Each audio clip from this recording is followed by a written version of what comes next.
This is IA Forward, your playbook for success as an independent insurance agent. Here to help you knock it out of the ballpark are your hosts, Shane Tatum and Tonya Lead. Welcome to IA Forward. Shane, let's talk about one of your favorite things today, and that is playing games. Are we playing games with a ball? Because I only like games with a ball. We could probably create an analogy toward games with a ball if that works for you. That will help me. At the core of it, I'm so competitive and I just have to be in a situation where I enjoy the game and there's generally a ball involved.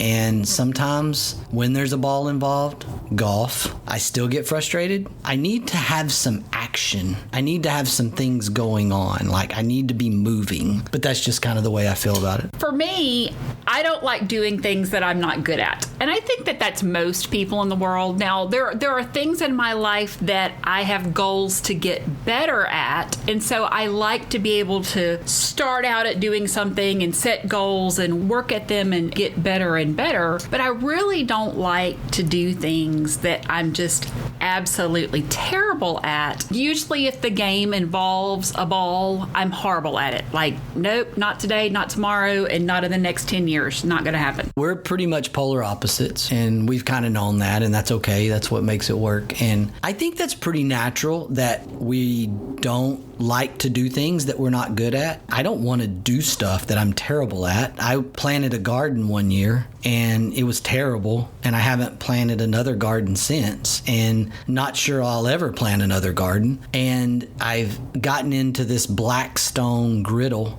Once I've understood how to actually season the griddle and get it right, I'm completely just eaten alive by just learning more and more about this griddle that I have purchased and spent all this energy on. Okay, so this is the fourth or fifth time you've brought this up. So I'm going to have to get the cute boy one of these for Christmas. I might be a little obsessed, and Julie's tired of hearing about it. So I find different outlets to talk about it. So now I'm talking about it on the podcast with you. This is your empty nest project. It is. It's kind of one of those things. And I've found that I enjoy cooking, grilling more on this Blackstone griddle. They are not an advertiser, by the way. So we're giving them free advertising here. Maybe they should be. Maybe they should be. Maybe we need to reach out. I think the thing is, they showed me how to be successful at using this griddle, how to season it correctly. They even have a Facebook group of Blackstone griddle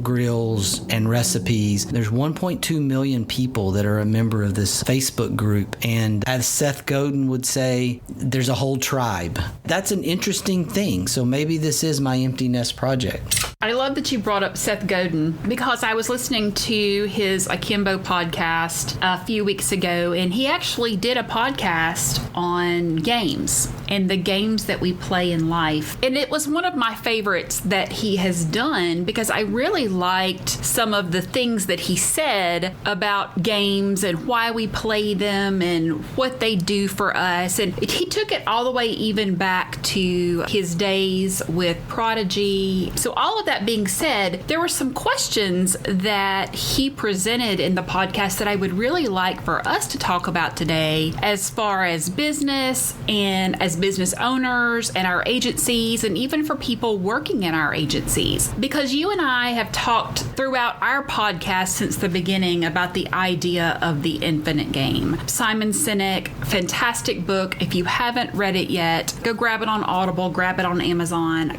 We can't say enough about it. But the idea of the infinite game as business owners, but we play finite games within the infinite game, right? And I think that's one of the reasons that you like sports that have balls, because for the most part, you know how long you're going to play the game. You know how many innings that you're going to play baseball unless there's a tie. You know how long, if you're watching football, you know it's going to be 4 quarters unless, of course, there's a tie. I didn't know this until I became a Ted Lasso fan, that in soccer that you could end with a tie.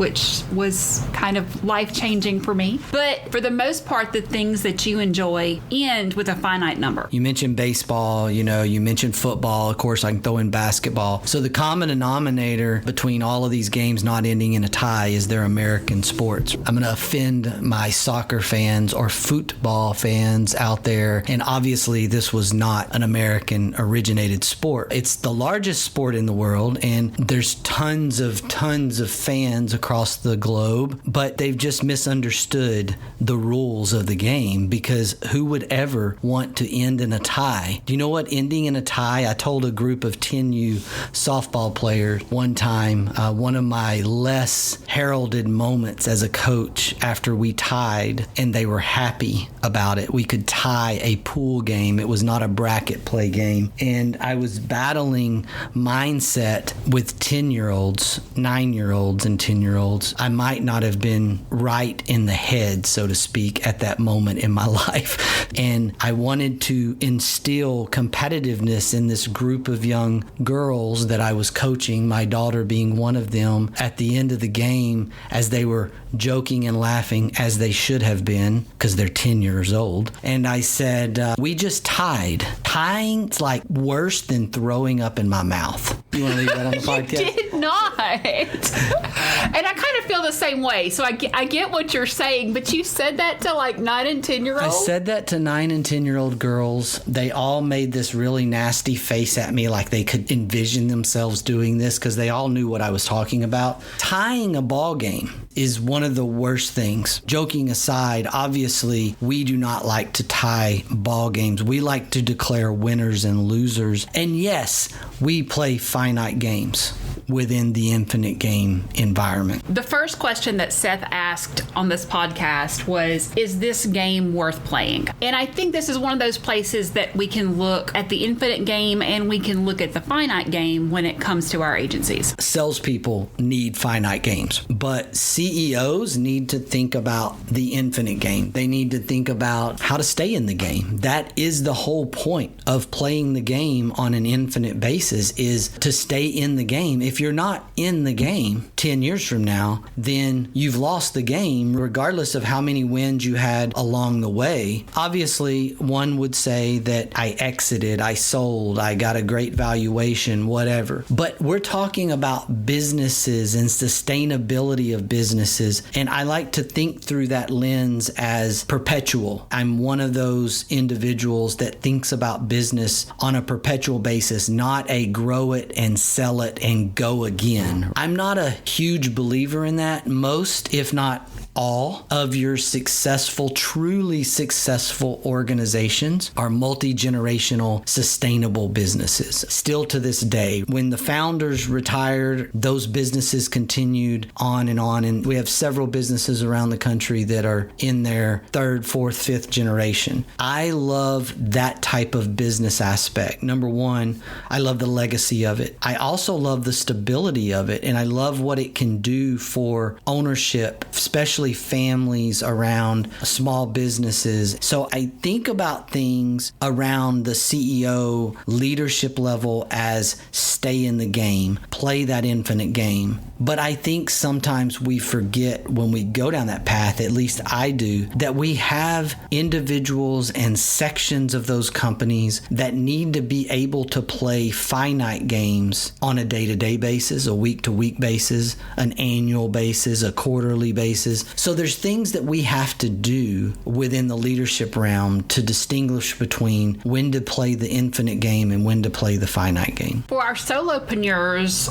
one of the difficulties can be you're having to do both of those things at the same time. And most of our solopreneurs were salespeople, were producers, and so they have a tendency to fall into that role as opposed to the leadership infinite game role. It's a challenge early, especially when you don't have people yet. And even when you have a few people, it's still challenging because you have to have some ebb and flow back and forth between infinite game decisions and finite game decisions. Some of it is your own personal decision of when to take a salary, when to take a distribution, when to take revenue, income, personal income, versus allowing the company to retain some of that profitability and grow itself. If you suck it dry constantly, you're playing a finite game with your business. If you suck the company dry, if you take all the money, because you at some point have to pay somebody a salary to help you. So these are things that go back and forth in a solopreneur's brain. Thinking about that on the flip side, I think sometimes the hardest thing for someone who started out as a solopreneur, when they have 2, 3, 4 people that are now working with them, is figuring out, okay, I no longer need to be that producer. I need to be the owner and think like an owner. But part of the challenge is that your clients still want to talk to you. We've talked a little bit about this. It depends on how you present yourself to those clients in the first place. If you are doing the thing we say to never do, if you're handing out your cell phone instead of using your business phone number to all your clients because you think you have to do that, then that's going to be more and more difficult in order to peel yourself back out of that. It does take work, and I think what happens is most people give up before they should. It takes a little time to unwind yourself from that customer service experience and hand off that customer that's been with you, that helped build you to this point. It's difficult to hand them off to someone. My question to that agent or that young CEO, agency owner is, why did you hire this person? Why are you spending money on this individual in salary and benefits and creating this structure if you're not going to trust them to take care of your clients? What is it at the core that is happening in your brain where you feel like this customer has to talk directly to you and can't be handled by the person that you hired and put in place for this very reason? We think in our mind as agency owners, I'm supposed to have an account manager, a CSR, once I get to a certain size. And I'm supposed to have a second and a third account manager once I get to another size. What we should be thinking about is, am I ready to let go? Not, am I supposed to do this because my revenue is X or my premium is X? So I think that's the question that an agency owner has to ask themselves when they get the first, second, fourth employee on board. That brings me to the second question that Seth Godin asked, and that was, am I getting better at this game? How do we measure that? Some of what I just said is one area of measurement. In another one of my favorite books, Jim Collins, Good to Great, one of the concepts in Good to Great is confront the brutal facts, okay? I think sometimes we're not honest with ourselves, and we think we're being honest with ourselves, and we're not truly honest with ourselves. Part of that, am I getting better at the game? Am I growing? Am I developing at the game? Is being able to look inward and go, am I really getting out of the way of this service person that I've hired? Am I really allowing them to do the job that I hired them for? Or do I find myself creating more of a secretarial position? Really what we did is we hired the CSR, sometimes with experience, sometimes without experience, and we get them licensed and we train them up, and they're licensed insurance professionals. They may not be sales professionals, and then we treat them like secretaries. And I don't mean secretaries like personal assistants. I mean secretaries like answer the phone, get me coffee, stuff that doesn't really generate a return anywhere other than make our ego feel good. And I think that's the part that we can test ourselves. Am I actually seeing this individual that I hired as an agency owner? Am I seeing them as a licensed professional individual? I mean, these individuals should be able to handle our clientele, our book of business, so that we can continue to be the rainmaker that we are. I use this analogy because so many of our agency owners are salespeople. They were the original salesperson. And most of them, when I ask, are you a rainmaker or or are you a technician? Most of them always come back. I'm talking like 97, 98% of them and go, well, I'm a rainmaker. How are we actually doing when it comes to allowing those people that we hired actually do their job? From a specificity perspective, I think that one of the easiest ways to look at if we're getting better at the game is looking at our automation, figuring out how we can save time, how we can save money to create more opportunities for us to sell or for our people to sell. I also think a really important way to look if we're getting better at the game is what does our work-life coexistence look like? Are we still putting in those 60 to 80 hours a week at the office the way we did when we were first trying to start our business? Or are we making time to actually go to our kids' ball games? Are we dating our spouse? Or are we remembering the reasons we really wanted to start this business to begin with? Yes, great individual measurements. I see a lot of agents who are great salespeople that think they're also going to be great sales managers, and they're not. What happens is that we are engineered a certain way, not that we can't develop and grow in a different direction. We can. I'm a big believer in that we can grow and we can develop ourselves into more than where we are. And I think we should do that. But I also see a lot of agents who spend so much energy trying to recreate themselves, and they can't, and they need to get help, and they need to develop that help. Really around automation is an area that I see this. I see agents who want to do what the agent that they met at conference XYZ is doing, but they're not technical and they don't know how. And guess what? That's okay. Don't pretend that you know how. Get help. There are really good systems that are easy to learn, but even if you're not that person, even if you can't get your head around how to make this stuff work, there are organizations, consultants, practices that are springing up that are really good at this stuff. They will help you with it. You can pay them to do it. And as agency owners, we can measure growth by just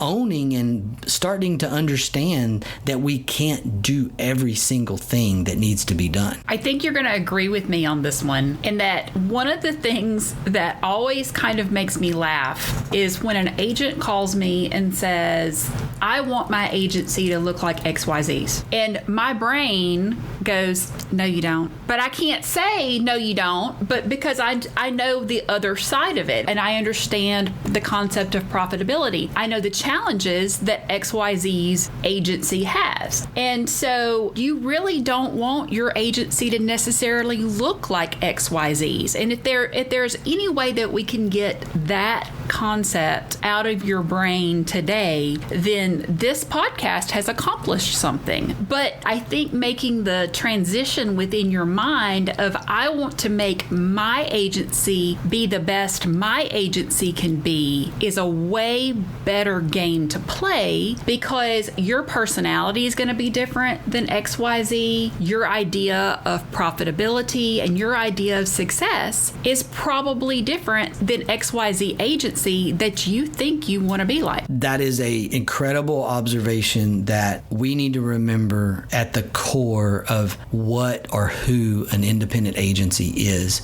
Successful agents sharing ideas and agents wanting to adopt those ideas, that does not mean you want to be that person or emulate what they do, exactly how they do it. Number one, it may not work for you in your market. It may not work for you in your area. I can tell you exactly what we do in small town USA, East Texas, Huntington, Texas, and I can tell you what works as a Main Street business in deep East Texas. That may look completely different in rural Vermont. There may be some similarities. There may be some things I can borrow from that really successful small town agency in Vermont that I can apply, but I'm going to have to apply those things as it pertains to my own personality, my own culture, and the personality and culture of our community. I think we can take nuggets of information and grow and develop, but I don't think we can copy or emulate exactly the agent that we talked to or met at conference.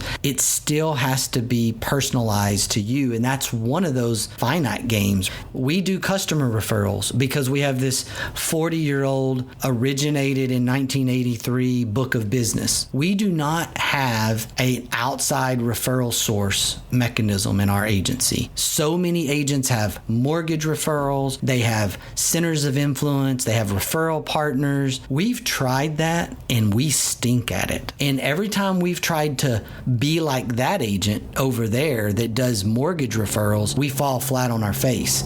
We do existing client referral programs. We do things that are community-based, and we're really good at it. And we've continued to get better at it day in, day out. We have to recognize that. Within our partner organization, we understand suburban metro areas really well through their lens, learning how to work with them and having seen their success. We've been extremely successful outside of our small town environment here in East Texas, working with our partner program and our agency group. And we've seen mortgage referral programs just unbelievably successful, or we've seen this idea of having referral sources and being referral based, period. We have so many partners that they basically do 100% of their business through an external referral partner. They're incredible at it. They're fantastic at it. It just doesn't work for our small original retail agency here in a small town. Understanding that was really important for us. And it was really important for us to not say to our partner agent in Dallas, Fort Worth or San Antonio, hey, you have to do it exactly like we do it here, because